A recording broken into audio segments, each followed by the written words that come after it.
So, what branch of the military did you join?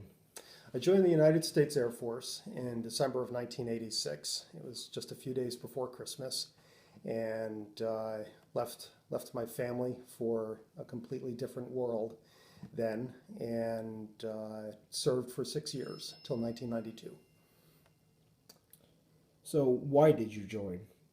I joined because I have a firm belief in what the United States stands for, and I think all too often we as a society can take our freedoms for granted. And I felt personally that I wanted to make a contribution to my country, and that was really my primary motivation for joining the service. So, why did you pick the service branch you joined? I was always interested in fighter aircraft, going back to World War II, and also the history of the United States Air Force. Started off as the Army Air Corps, the United States Army Air Corps, and developed into its own separate branch of service, which I found pretty fascinating. And going back to the days of Hap Arnold and World War II, and even before that, during World War One, when the biplanes were being used, I just found that really very interesting, and that's why I joined that particular branch. So, do you remember your first days in service? I will never forget my first days in the Air Force. I hopped a plane from Boston to San Antonio, Texas, which was it was difficult because I'm leaving my family, leaving everything that's familiar, and everyone who joins the service goes through a very similar feeling. But we arrived, and the moment we arrived, we ended up being transported to Lackland Air Force Base, and we hadn't slept in hours. And we immediately went over to the barber's office or the barber shop and had our heads shaved completely. And back then, in the mid 80s, there were some guys with pretty long hair. So that was shocking for them to go through that process.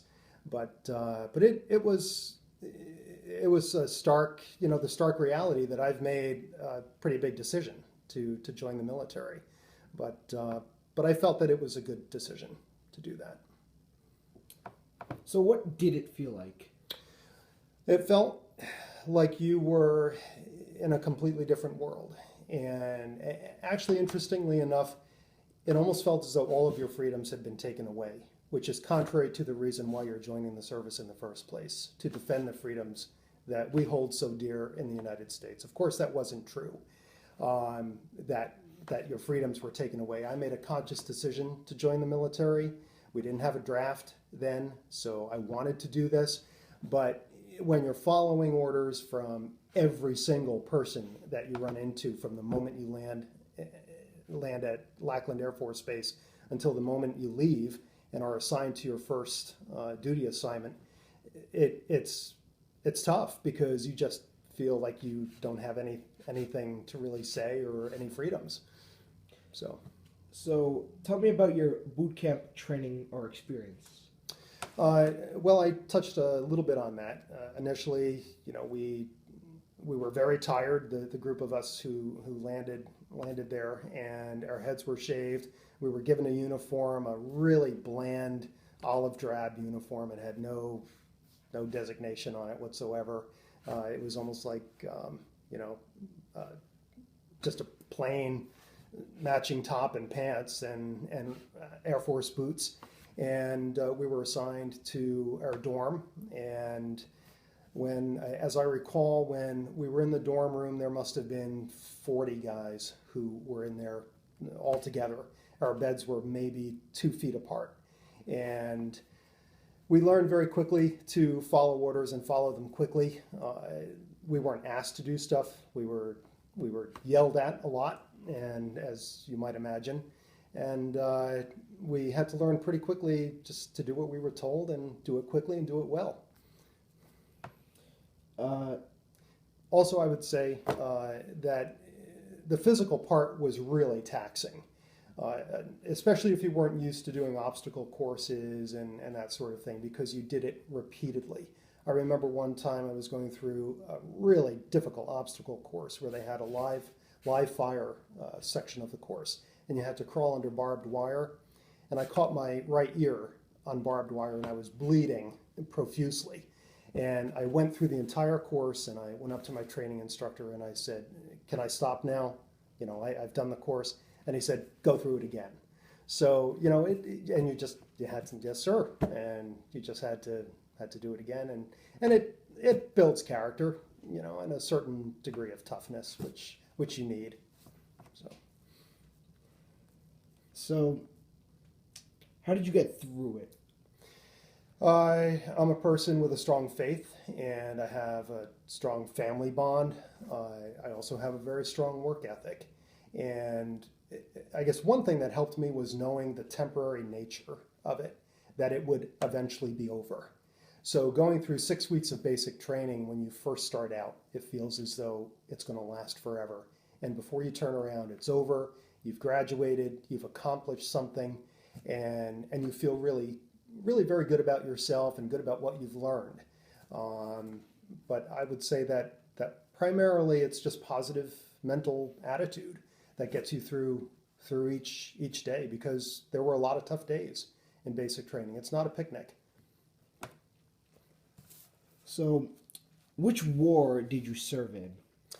I served during the Gulf War, during Desert Shield and Desert Storm. I actually was not deployed over in the Middle East, although there were several occasions where I came extremely close. My orders were cut. I had to go to the base personnel office and fill out my will, make all of the arrangements, notify my family that I was getting ready to deploy, and it was going to be within 2 or 3 days. And at the last minute, this happened 3 times. So again, you have to think positively and have a positive mental attitude, because when you go through this whole process and you think that you're going to be deployed to a war zone, it's not a very comfortable feeling. But each one of these times, my orders at the last minute were canceled, those of my group and others that were serving with me. So I ended up not actually going over. But it was during the Persian Gulf War that I was on active duty. So, who were the opposing sides? Interestingly enough, when I entered the Air Force in December of '86, the Soviet Union was still very real and a very real threat. The fall of the Soviet Union didn't happen until, I think, 90 or 91. And so there was still a communist threat. There were forces in South America, the Sandinistas and that whole thing, which posed a threat. So eventually, with the fall of communism and the establishment of glasnost and perestroika, and the introduction of Mikhail Gorbachev and making all of these changes in the former Soviet Union, that threat was dramatically decreased. And with arms talks, limited arms agreements and that sort of thing. And so the threat then sort of evolved into the Islamic terrorism side of things. There, Saddam Hussein and Iraq and Iran and that whole region of the country, or of the world rather, was becoming more and more of a threat. So during the Persian Gulf, of course, the opposing sides were Iraq and Kuwait, because Iraq invaded Kuwait. And that's when we went in, the United States forces, to help the Kuwaitis expel the Iraqis. Who was the president at the time? Well, when I first went in the Air Force, it was Ronald Reagan, and then George H.W. Bush became president after Ronald Reagan. So most of my service was under the presidency of George H.W. Bush. What was your MOS? My MOS was called an 81152, which this actually designates, this badge. And it's a level of accomplishment, a level of achievement in my chosen area, which was law enforcement. And so I was a law enforcement specialist. I did everything on a military installation that a civilian police officer would do. I had powers of arrest, search and seizure, traffic enforcement, entry control enforcement, but confined to a military installation. Did you see combat? I did not. I did not see combat. But again, I would just add, I came close. I came really close. Actually, most of the people who were at Hanscom Air Force Base at that time, which is where I was assigned, that was the Electronic Systems Division. And that installation, I think the mission has probably changed dramatically since I was in the Air Force. But that mission primarily focused on defense systems, electronic defense systems like Star Wars and things like that we could deploy in space. And we also developed defense systems for other nations that we would deploy to other nations. So tell me about your most memorable experiences. I had a couple. I was thinking about my Air Force experience, and one thing that really stands out was a desert warfare training exercise that I went through called Silver Flag Alpha. And you were deposited in the middle of the desert, and I think I'm getting the location right. It was at the foothills of the Sierra Nevada mountains. And we were left out in the desert, and we had to find our way back to base camp using basically a map and a compass. And we had some desert warfare exercises where other members of the group that were deployed there played opposing sides, and you had to hopefully get them before they got you. We had flash suppressors on our M16s. It wasn't a live fire exercise, thankfully. But I do recall receiving, it's kind of funny for me to say, but it's called the Top Gun Award when I was deployed there. I got an expert marksmanship award for firing a handheld rocket launcher. So we took out a school bus, actually, that was in the middle of the desert. It was empty, I'm happy to say. So. Did you get any, were you awarded any medals? I was awarded the Basic Training Ribbon, the Air Force Good Conduct Medal, the Air Force Achievement Medal, 2 Air Force Commendation Medals with Oak Leaf Cluster, and a unit citation. How did you get them? For work that I did the other thing, if I can back up just a second, one of the other notable things while I served in the Air Force was being named a Deputy Program Manager of a tactical radio system called Scope Shield. And Scope Shield involved a handheld radio, a tactical repeater, and a base station, so that you could deploy this in combat zones, and it would provide rapid and clear communications with the forces that were stationed in a variety of areas over the course of many miles. So that was a very notable experience for me, because I started out in the Air Force as a law enforcement specialist, and then was selected to become this deputy program manager. And I actually made some Air Force history because I was the most junior deputy program manager that the Air Force had ever assigned to a multi-million-dollar program. So it was an incredible experience. And so that was very notable.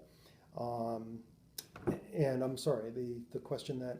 How did you get your medals? The Air Force Commendation Medal, I received one for the work that I did on Scope Shield. And the second Air Force Commendation Medal I received was for saving a life. That happened relatively early in my Air Force career. I was stationed at Hanscom Air Force Base, and an Army retiree was approaching the gate at a high rate of speed. And of course, your initial reaction is someone trying to get on base who shouldn't be on base. And so I had my rifle at the ready and was ready to stop the person, and this individual came to a screeching halt. And I quickly discovered that he was choking on something. So I pulled him out of his vehicle, performed the Heimlich maneuver, and dislodged something that was in his throat. And he was transported to the hospital, and they performed some minor surgery on him. And I received the Air Force Commendation Medal for that. So what was the peace treaty that ended the conflict?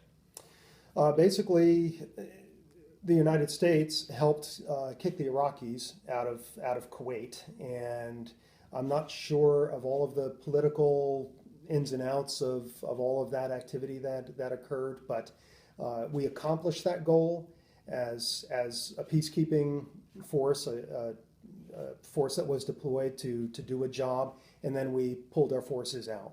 A lot of people are critical of that decision because of the subsequent issues that occurred in Iraq with Saddam Hussein and all of that. A lot of people feel that we should have stayed and just continued working on that goal. But we did do what we set out to do. And as far as the peace treaty, I'm not entirely sure. How did you stay in touch with your family when you were away? It actually wasn't too difficult. When I entered the Air Force, I put in for all of the most exotic locations I could think of. I wanted to go to Hawaii. I wanted to go to any warm weather location, frankly, that I could think of where there was an Air Force installation. I put in for Florida, California, everywhere. And I was assigned to Hanscom, which was basically 2 hours from my home. And I did my entire tour at Hanscom Air Force Base. So it wasn't too tough to keep in touch with my family. My brother and sister also lived very close to Hanscom at the time, so I could get together with them frequently. Was there something special you did for good luck, or any superstitions? No, I'm not a superstitious person, and there was nothing specific that I did for good luck. Prayed a lot at certain times, and when there were some difficult periods that I encountered, but other than that, no. Did you make any close friendships when you were in the service? I did a lot of close friendships, and I say that with a lot of emphasis because while I was serving and while I was stationed at Hanscom, that's one thing that was so important. You establishing friendships, establishing relationships, people who understood rather what your mission was. You understood what their mission was, and you became very close. Having said that, once you leave and people go their separate ways, and if you're out processing, and I was actually involuntarily extended, which I don't regret, but I was involuntarily extended while I served in the Air Force because I had an Air Force specialty code that was very necessary according to the needs of the Air Force. So I was on my way to out process. I had done my 4 years in the Air Force, which I was proud of. And when I arrived at the certified base personnel office, they said, "Oh, guess what? Your position is frozen. You're going to have to serve for another 18 months," which was fine. I was not sorry about it. But when you're serving active duty, you keep a lot of these close relationships. They're important to the success of your job, and your friendship to them is important to the success of what they're doing. Now, when you leave, and that's why I was talking about out processing, when you leave, as a lot of people do after they serve for a certain length of time, where you're deployed to another Air Force installation, or you go across the world to Incirlik, Turkey, or goodness knows where you're going to be deployed, those friendships do tend to dissolve, and it's difficult very often to keep them intact. So there really aren't any people that I had served with that I'm close to today, that I have any sort of contact with. So, did you join a veterans organization? I did not, and have not joined any formal veterans organization. However, I am engaged in some veterans activities. First among them is marching in the 4th of July parade in my hometown, which I'm very proud of. There are 2 other veterans that are close friends of mine, a lieutenant colonel in the Connecticut National Guard and a captain in the National Guard that I march with, usually every 4th of July. So and that's one reason I'm wearing this uniform, because this is very similar to the uniform that I would have worn back when I was on active duty, although the design has changed over the years, but this is the uniform that I would wear while I'm marching in the 4th of July parade. So have your experiences from serving helped you in everyday life? Oh, they certainly have. I think that you establish a high level of discipline in almost everything you set out to do. And I think that you set your priorities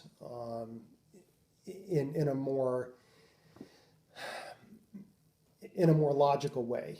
The important things you do first, and the other things you'll get to, but they may be put a little bit on the back burner. So it helps prioritize your life. It helps with your work ethic. It helps with discipline.